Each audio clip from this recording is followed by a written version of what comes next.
Bonjour à toutes et à tous, je suis ravie de vous retrouver pour cette deuxième partie au sujet du karma qui fait suite à l'épisode 3 que je vous invite à écouter si ce n'est pas déjà fait. Pour ceux qui découvrent le podcast, je m'appelle Angéline Leroux, j'accompagne des personnes qui traversent une difficulté dans un domaine de leur vie et je relate sur Psyché, leur transformation, leur résilience. Je partage aussi ma vision actuelle et mes expériences sur différents sujets de la vie intérieure.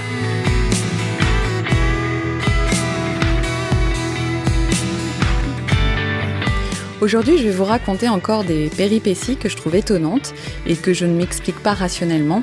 Bon, et en même temps, ça me plaît bien de ne pas chercher à tout comprendre non plus. Donc, je vous ai parlé de Marilyn, cette thérapeute qui lit dans les vies dites antérieures, que moi j'appelle plutôt des vies simultanées. Mais ça, je vous en reparlerai dans la partie 3 de cette mini-série sur le karma. Je suis retournée voir Marilyn lors d'une deuxième séance et là c'était lorsque je commençais mon activité de thérapeute. Je faisais des consultations qui se passaient très bien. Cela dit, je sentais une peur en moi assez inexplicable. Il me semblait que je pouvais aller beaucoup plus loin dans les séances mais que quelque chose m'en empêchait, me retenait et je ne savais pas du tout ce que c'était. Donc me revoici chez Marilyn, je m'allonge sur la table de massage, Marilyn laisse flotter sa main au-dessus de mon ventre et des scènes se présentent à son esprit qu'elle me décrit et donc elle m'en décrit une plus particulièrement. Je suis une sorte de voyante ou de piti et visiblement un cataclysme est imminent, un phénomène naturel important se profile. Le chef de la cité vient me consulter pour savoir s'il faut faire évacuer la population. Et je réponds à ce chef de cité, pas de problème, pas d'inquiétude, les dieux nous protègent.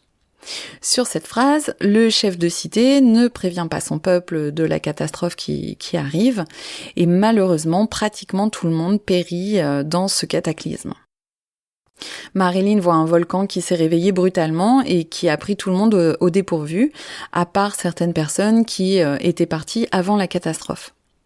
Marilyn me dit, vous avez pu partir et vous avez assisté après coup au carnage en revenant sur place, vous laissant un sentiment énorme de culpabilité et surtout d'incompréhension. Ce sentiment de culpabilité, mais vous le portez toujours. Vous avez peur de vous tromper, vous avez peur de faire des dégâts, vous avez peur de votre puissance. Alors, quand elle me dit ça, je reste un peu sans voix, parce qu'en fait, ça fait écho à quelque chose de bien précis. Au tout début de ma formation en hypnose, avant de faire de l'hypnose humaniste, on apprend l'hypnose classique, ericksonienne. Et je me souviens que j'étais terrorisée à l'idée de faire ce type d'hypnose, parce que même si on se fie aux signaux du corps du consultant, et que on peut rien faire si l'inconscient du consultant n'est pas d'accord, mais j'avais quand même une très grosse appréhension de faire des bêtises.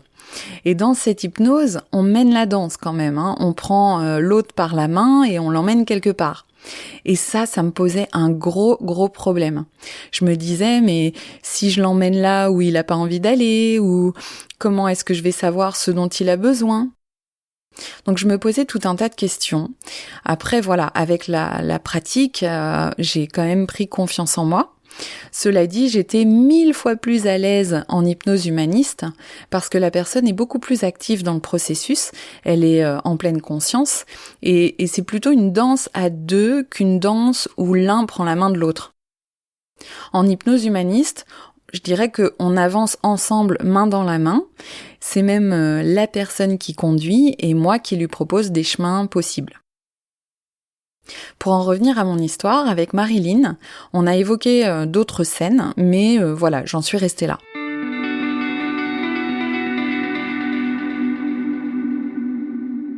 Quelque temps plus tard, je vais consulter une kinésiologue.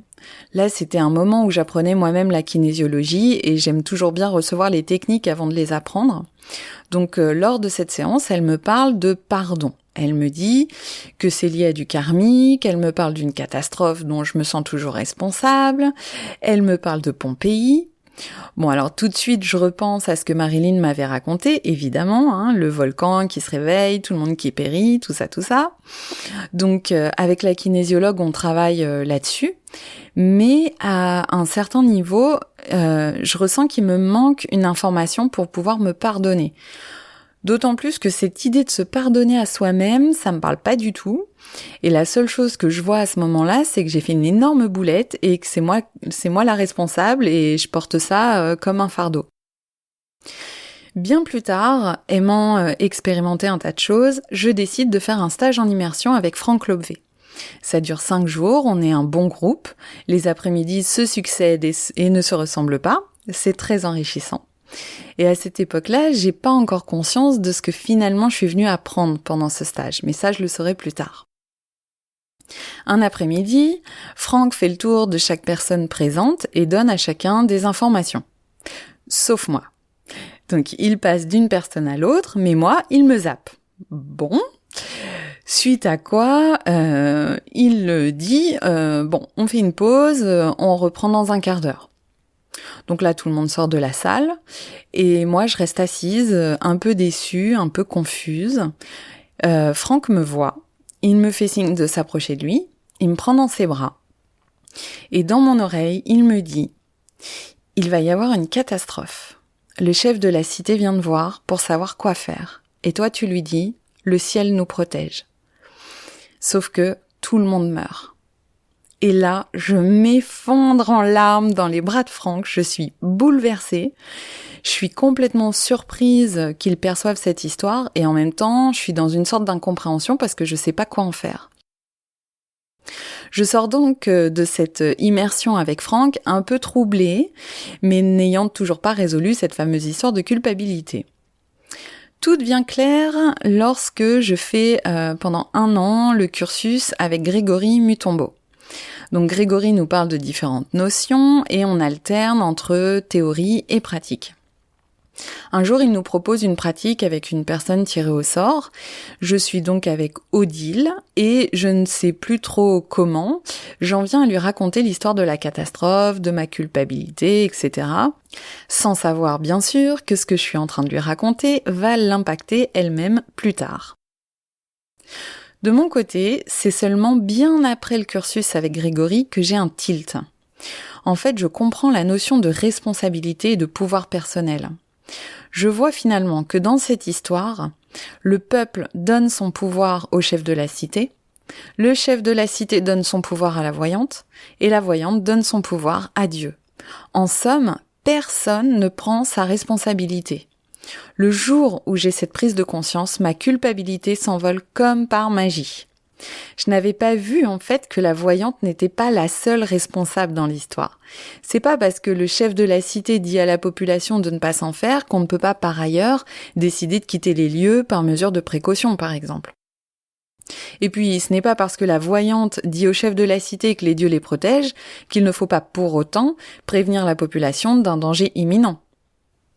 Et puis, ce n'est pas parce que Dieu nous protège qu'on doit rester passif et les mains dans les poches. Tout le monde, en fait, a sa part dans cette aventure. Et non, je ne porte pas la misère du monde sur mes petites épaules de voyante. Ça, c'est quand même se donner bien trop de pouvoir, justement. D'ailleurs, à ce propos, la culpabilité pointe souvent cet aspect-là. C'est-à-dire que lorsqu'on prend plus que sa part sur son dos, qu'on ne voit pas la part de l'autre, souvent on ressent de la culpabilité. Or, prendre la part de responsabilité de l'autre sur son dos, c'est s'attribuer un pouvoir qu'on n'a pas. Et c'est aussi se mettre dans une posture vraiment inconfortable parce qu'on n'a pas le pouvoir de diriger l'autre ou de faire à la place de l'autre. Je comprends alors qu'une erreur, que le fait de se tromper, ça peut être considéré de 2 façons différentes. Soit on s'accable, on s'en veut et on fait pas du tout avancer le schmilblick, soit on se sert de cette expérience pour en tirer un apprentissage pour ne plus refaire la même erreur.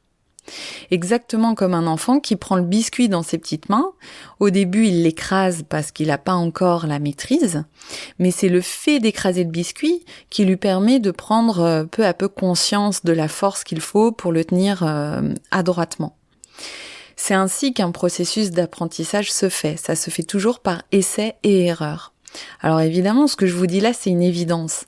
On le sait qu'une erreur, c'est pas une faute, mais plutôt un tremplin pour apprendre. Mais comment l'appliquer ? À mon avis, tant qu'il nous manque une information, il est difficile de pas s'en vouloir. Et je dirais même que le fait de s'en vouloir montre qu'on a une certaine conscience des conséquences de nos actes sur les autres et sur le monde. Et ça, c'est vraiment très bien. Maintenant, on a parfois besoin de plusieurs expériences pour assimiler quelque chose. Et mon histoire vous le montre, hein. Il a fallu beaucoup de temps, tout un cheminement pour que je vienne à bout de cette culpabilité et que je comprenne les méandres de cette histoire. Sachez que les différents stages que j'ai faits avec les différents accompagnants tels que Franck, Grégory et d'autres, c'était en fait l'occasion pour moi de voir comment un thérapeute utilise son pouvoir, incarne sa responsabilité auprès de lui et des autres. Donc j'ai vu dans certaines circonstances l'abus de pouvoir, l'abus de crédulité, ou encore de quelle manière un pouvoir était selon moi mal utilisé. Et là, quand je parle de pouvoir, je ne parle pas de pouvoir magique, hein, mais de pouvoir au sens de ce que je peux faire ou ce que je ne peux pas faire. Et moi, ça m'a beaucoup appris. Je devais visiter ces aspects-là pour bien poser mon rôle d'accompagnante. Bien sûr, je fais de mon mieux auprès des gens qui viennent me consulter en gardant toujours à l'esprit que je n'ai pas le pouvoir de les faire aller mieux, que eux seuls peuvent s'aider et qu'en même temps, je suis totalement responsable de ce que je leur dis, de comment je le dis, et je suis responsable aussi de ce que je leur propose. Après, je suis pas responsable de ce que les personnes en font. Pour ce qui est de l'histoire que les différents thérapeutes ont perçue dans mon système, encore une fois, c'est pas le fait d'être cette piti, cette voyante qui est importante, parce qu'il y a plein de gens qui s'intéressent au karmique et ils ont envie qu'on leur dise qu'ils ont été ce pharaon si grand, si important, cette reine si merveilleuse ou tel autre incroyable personnage. Mais en fait, c'est s'identifier à l'histoire et pour moi, ça n'a aucun intérêt. Donc méfiance quand on vous brosse dans le sens du poil et que on vous dit des choses magnifiques. On a aussi souvent été misérables, tueurs et prostituées. Donc l'histoire n'est à mes yeux qu'un support qui transporte de l'information. L'histoire en fait nous aide simplement à nous figurer un vécu. Ce qui importe, c'est le vécu, c'est pas l'histoire. Quant à savoir d'où proviennent ces mémoires que d'autres perçoivent, finalement là encore, quel intérêt de le savoir ? Pour moi, ce ne sont que des vecteurs, au même titre qu'une histoire lue dans un livre nous fait ressentir telle ou telle émotion. Alors nous portons des mémoires, bien sûr, c'est-à-dire des informations qui rentrent en résonance avec ce qu'on a besoin de vivre. Si j'ai besoin d'expérimenter le pouvoir, la puissance, je vais sans doute avoir des parents qui vont abuser de leur autorité ou au contraire être totalement laxistes avec moi. Je vais peut-être naître dans un pays ou à une époque de révolution collective. Je vais vivre des expériences autour de cette question pour en faire le tour. Le but, c'est quoi ? Eh bien, c'est de vivre, tout simplement. Et pour vivre, on a besoin de contraste. C'est comme avec un piano. Votre mélodie, elle ressemblerait à quoi si il y avait aucun silence, aucune note grave, aucune note intermédiaire ? S'il y avait que 2 notes aiguës, ça n'aurait aucune richesse, ce serait complètement plat. Eh bien pour nous, c'est pareil. On fait le tour d'une question, voire de plusieurs questions, sous tous ces aspects possibles. Et à mon avis, les mémoires venant du karmique, on les retrouve dans notre vie présente. Un peu comme une couleur qui traverse plusieurs couches, vous voyez ? Donc si mon sujet c'est de reconnaître par exemple la part yin, la part féminine qui compose toute chose, alors en effet les thérapeutes et autres clairvoyants vont sans doute percevoir dans le karmique ce qui est en lien direct avec ça. Donc vous êtes une femme dans une vie d'à côté avec un décor social et temporel particulier qui vous permettent d'expérimenter, par exemple, la jalousie des autres femmes de votre communauté à votre rencontre. Et puis, dans cette vie présente, vous vivez peut-être le contraire. Vous êtes employé dans une entreprise où il n'y a que des femmes, et là, vous découvrez la sororité. Autrement dit, ce que vous vivez maintenant est une information que vous envoyez à l'autre partie de vous sans même le savoir. Et si on regarde votre vie depuis votre naissance jusqu'à aujourd'hui, sous l'angle de la reconnaissance du féminin, on aura sans doute un tas d'expériences et un tas d'indices autour de cette question-là. On peut toujours aller visiter le karmique, mais à mon sens, c'est pas obligatoire. À mon sens, on a tout à notre disposition dans notre vie présente. Imaginez qu'à un certain niveau, vous soyez composé d'une infinité de petits morceaux et que chaque petit morceau vive une expérience dans un temps et un espace particulier, que chaque petit morceau n'est pas séparé des autres, mais en constante connexion avec un grand nuage d'informations dans lequel chacun va puiser et renvoyer de l'information. Et que tout ça a lieu simultanément, en même temps. Que tout cet ensemble constitue la totalité de ce qu'il est possible de vivre. Ce nuage contient absolument toutes les potentialités, de la note la plus grave à la note la plus aiguë. Et nous sommes un petit bout de ce un petit bout d'un donc, lié à tous les autres, utilisant un corps et un décor pour jouer notre note, notre partition. Et une note en lien avec toutes les autres notes et qui constitue la mélodie d'ensemble. Le fin mot de toute cette histoire revient quand même à Odile, à qui j'avais raconté ma péripétie lors du cursus avec Grégory, et voici ce qui s'est passé pour elle. C'était en juin 2017, un soir d'été comme un autre. Je venais de lire un texte sur l'histoire antique en Égypte. Il est 22h, je vais dans notre chambre fermer les volets. Alexandre, mon mari, est occupé sur son ordinateur. Tout semble normal, habituel, et pourtant, d'un coup, je sens mon corps défaillir avec la sensation nette qu'il me lâche, et je crois alors que je vais mourir. La peur panique me gagne instantanément, je me mets à courir vers le salon, ce qui est quand même exceptionnel pour une mourante, en m'écriant « Je me sens mal, je suis en train de partir ». Je m'affale dans le canapé et je prends même ma tension. Je suis vraiment persuadée que je vais mourir. Je demande de l'aide à Alexandre, nullement inquiet, toujours concentré sur son écran, et il me dit alors « C'est en lien avec ta lecture de tout à l'heure, connecte-toi au cœur ». Et bien sûr, il ne connaissait pas la nature de ma lecture. Je descends ma conscience de la tête vers mon cœur, et d'un coup, je ne suis plus dans mon salon en 2017, je ne suis plus Odile, je suis dans une robe en lin, déchirée et sale, les pieds nus dans le sable. Je ne vois que destruction et désolation autour de moi.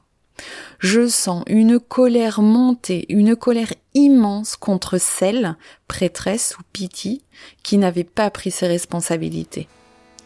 À cet instant, je prends surtout conscience que Odile en 2017 ne va pas mourir, que je suis à 2 endroits en même temps et que j'ai ouvert une porte sur une autre dimension et que je permets surtout à cette énergie colère de s'évacuer.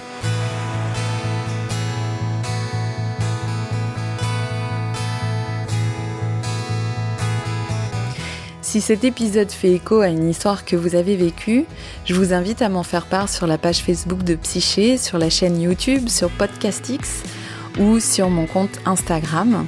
Je vous mets tous les liens dans les notes de l'épisode et je sélectionnerai une de vos expériences que je lirai dans un prochain épisode.